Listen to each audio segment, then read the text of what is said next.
आम आदमी पार्टी का जन्म राजनीतिक भ्रष्टाचार के खिलाफ आवाज बुलंद करके हुआ था। लेकिन देश में हमारे एक कहावत है कि आप जिस चीज का नाम लगाकर जपते रहते हैं वो आपकी शख्सियत का हिस्सा बन जाती है। जिस तरह का आरोप आजकल आम आदमी पार्टी पर लग रहा है, उससे शुरुआती दौर में यही समझ में आ रहा है कि घोटाला घोटाला जपते जपते वो इनके राजनीतिक जीवन का हिस्सा बन चुकी है। इसीलिए आम आदमी पार्टी पर हर रोज नए नए घोटाले के आरोप लग रहे हैं और केजरीवाल एंड कंपनी की मुसीबत बढ़ती जा रही है। अब फिर से आम आदमी पार्टी पर बीजेपी ने नए घोटाले का आरोप लगाया है। क्या है आरोप, बताते हैं आपको। दिल्ली बीजेपी ने आम आदमी पार्टी सरकार पर दिल्ली में टैक्सियों और बसों में पैनिक बटन लगाने के नाम पर करोड़ों का घोटाला करने का आरोप लगाया है। दिल्ली भाजपा अध्यक्ष वीरेंद्र सचदेवा ने आरोप लगाया है कि पैनिक बटन के नाम पर टैक्सी और बस मालिकों ने 1000 रुपए वसूले गए। ऐसे पैनिक बटन्स लगाए गए हैं जिनकी कीमत मुश्किल से 5 रुपए होगी, जो काम भी नहीं करते। दिल्ली विधानसभा में नेता प्रतिपक्ष रामवीर सिंह भिदोड़ी ने इस मामले में सीबीआई जांच की मांग की है। बीजेपी नेता ने आगे आरोप लगाया है कि इस काम के लिए कंट्रोल रूम भी नहीं बनाए गए।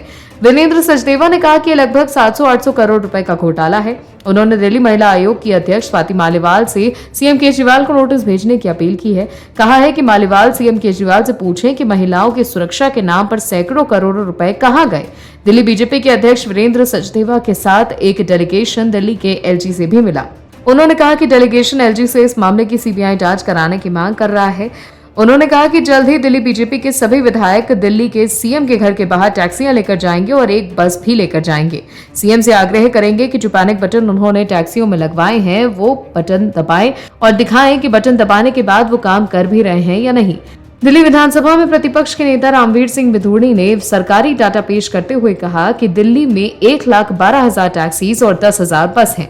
केजरीवाल ने 2019 में इन पैनिक बटन्स की घोषणा की थी। आम आदमी पार्टी की सरकार पर हर गाड़ी पर पैनिक बटन लगाने के लिए 9,000 लेती थी, लेकिन अब उस राशि को बढ़ाकर 17,000 कर दिया गया है। तो देखा आपने कैसे बीजेपी ने केजरीवाल सरकार पर गंभीर आरोप लगाए हैं। भ्रष्टाचार मुक्त सरकार देने का दावा करने वाले केजरीवाल पर कई सवाल उठ खड़े हुए हैं। उनके 2 बड़े मंत्री भ्रष्टाचार के मामले में गिरफ्तार हो चुके हैं और अब नए नए आरोप भी उन पर लग रहे हैं। लोकसभा चुनाव 2024 को लेकर 23 जून को प्रस्तावित विपक्षी एकता की बैठक में सीएम केजरीवाल और कांग्रेस के नेताओं के शामिल होने की उम्मीद है।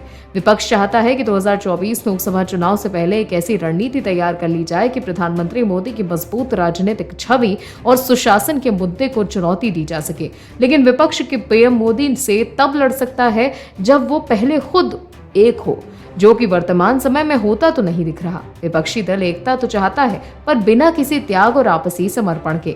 ये साल चुनावी साल है। साल के आखिर में उत्तर भारत के 3 अहम राज्यों में चुनाव है, लेकिन इन तीनों ही राज्यों में से दक्षिण से लेकर उत्तर तक और पूर्व से लेकर पश्चिम तक सबकी नजर राजस्थान पर है। कल दिल्ली के सीएम केजरीवाल साहब भी राजस्थान के श्रीगंगानगर चुनाव प्रचार करने के लिए गए थे। वहां पर फिर एक बार उन्होंने कांग्रेस और गहलोत सरकार पर करारा हमला किया, जिसके बाद सूबे की सियासत तो गर्मा ही गई, विपक्षी एकता की हवा थोड़ी निकल गई। क्या है खबर, बताते हैं आपको। दिल्ली के मुख्यमंत्री केजरीवाल ने श्रीगंगानगर जिले में हुई सभा में सीएम अशोक गहलोत पर पलटवार किया। उप मुख्य सचेतक महेंद्र चौधरी और विधायक रोहित बोहरा और प्रवक्ता स्वर्णिम चतुर्वेदी ने प्रेस वार्ता के जरिए इन पर पलटवार किया। वहीं मुख्यमंत्री के ओएसडी लोकेश शर्मा ने ट्वीट करते हुए कहा है कि मुख्यमंत्री और सरकार द्वारा अपनी योजना, फैसले और कामकाज की जानकारी देना नीच हरकत मानते हैं आप। पूरी दिल्ली को आपने होर्डिंग बैनरों से पाट रखा है, तो वो भी नीच हरकत ही है ना। दिल्ली के मुख्यमंत्री केजरीवाल ने कहा था कि जब हम यहां आ रहे थे तब हमने देखा कि पूरे गंगानगर में इस स्टेडियम के आसपास गहलोत साहब के पोस्टर लगे रखे हैं। उनसे कहना चाहता हूं कि अगर उन्होंने पिछले 5 साल में काम किया होता तो उन्हें ऐसा नहीं करना पड़ता। केजरीवाल ने कहा कि यहां सभा में 15-20 लोग आए हैं और वो कुर्सियां फेंक रहे थे। ये सब कायरों की हरकत है। अब मुख्यमंत्री केजरीवाल के पोस्टर वाले बयान पर कांग्रेस ने पलटवार किया कि अरविंद केजरीवाल ने कहा कि यहाँ अशोक गहलोत के पोस्टर लगे हैं, जो नीच हरकत है। आरटीआई से जानकारी मिली है कि केजरीवाल जी ने शीला दीक्षित की सरकार के मुकाबले 4200% एडवर्टाइजमेंट्स का बजट बढ़ाया है। ये कौन सी हरकत आप कर सकते हैं?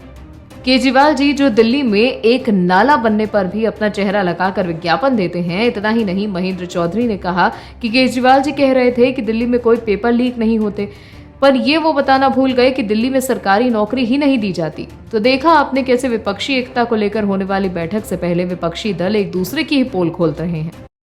आम आदमी पार्टी के नेता अरविंद केजरीवाल की एक आदत जो सक्रिय राजनीति में आने के बाद बनी है, कुछ कहो और भाग जाओ, बिना तथ्य के बात करना जनाब केजरीवाल के लिए आम बात हो गई है। भारतीय राजनीति में केजरीवाल यू टर्न लेने के लिए जाने जाते हैं। सत्ता में आने से पहले केजरीवाल कांग्रेस को पानी पी पी कर कोसते थे और भ्रष्ट पार्टी बताते थे।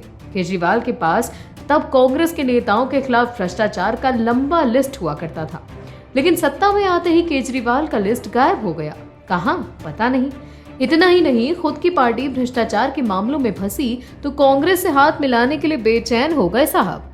ऐसे में अब से अगर केजरीवाल किसी नेता को भ्रष्ट कहेंगे तो उनकी बातों पर कौन विश्वास करेगा?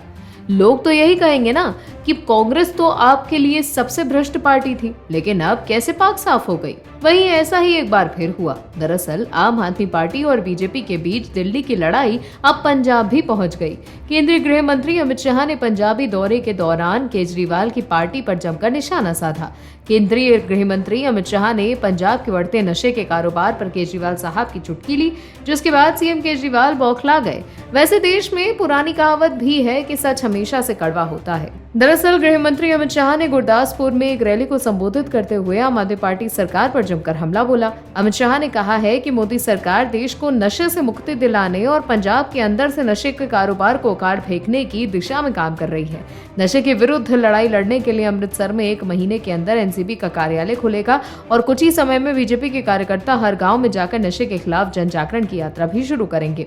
इसके अलावा अमित शाह ने कहा कि सीएम केजरीवाल पंजाब के मुख्यमंत्री भगवंत मान को देश भर का दौरा करवाते हैं। पंजाब सीएम का पूरा समय केजरीवाल के दौरे पर जाता है। पंजाब की कानून व्यवस्था बद से बदतर होती जा रही है, लेकिन यहाँ के सीएम को हर राज्य के लिए वक्त नहीं है।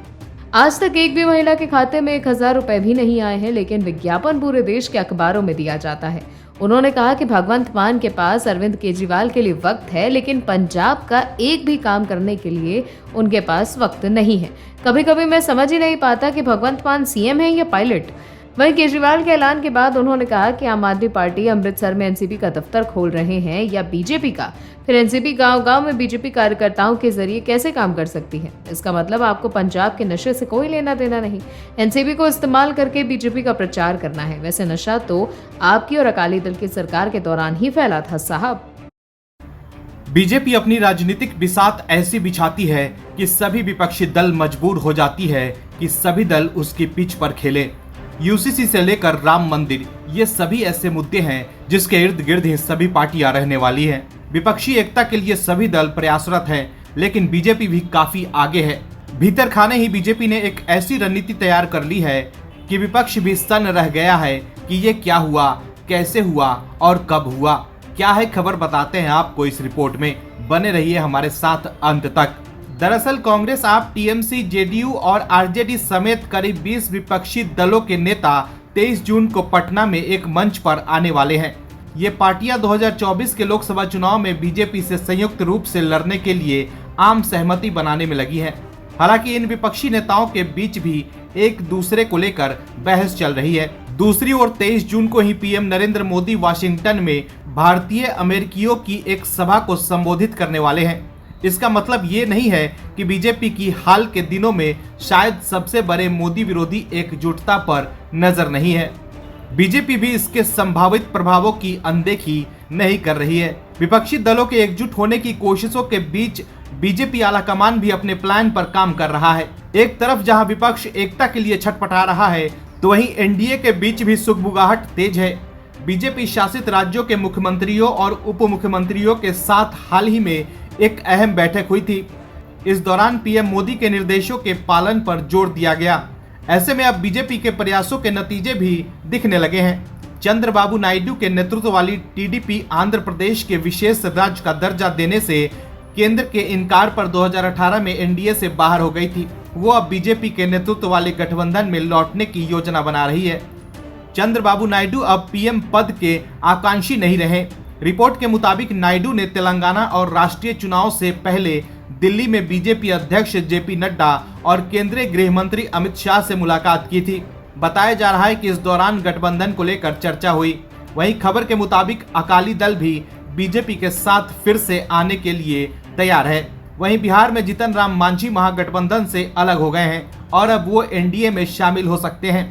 इससे पहले उपेंद्र कुशवाहा भी नीतीश कुमार की पार्टी से अलग होकर बीजेपी की ओर आ गए हैं। कुल मिलाकर देखें तो बीजेपी ने भी तैयारी तेज कर दी है और छोटे दलों को अपने साथ मिलाकर भगवा दल गठबंधन में फ्रंट फुट से खेल रही है। वहीं दूसरी तरफ कांग्रेस को क्षेत्रीय दलों के पीछे चलना पड़ रहा है। इससे लोकसभा चुनाव में ये संदेश जाएगा कि बीजेपी मजबूत पार्टी होने के नाते मजबूत सरकार देगी, जबकि विपक्षी गठबंधन में कांग्रेस पर क्षेत्रीय दल हावी रहेंगे। वहीं 2 बार बीजेपी की पूर्ण बहुमत की सरकार बनने से यह साफ हो गया है कि अब देश की जनता को मजबूत सरकार चाहिए, ना कि खिचड़ी सरकार। Bureau report, OMH news. और भी वीडियोस देखने के लिए चैनल को सब्सक्राइब करें और बेल आइकन को दबाएं।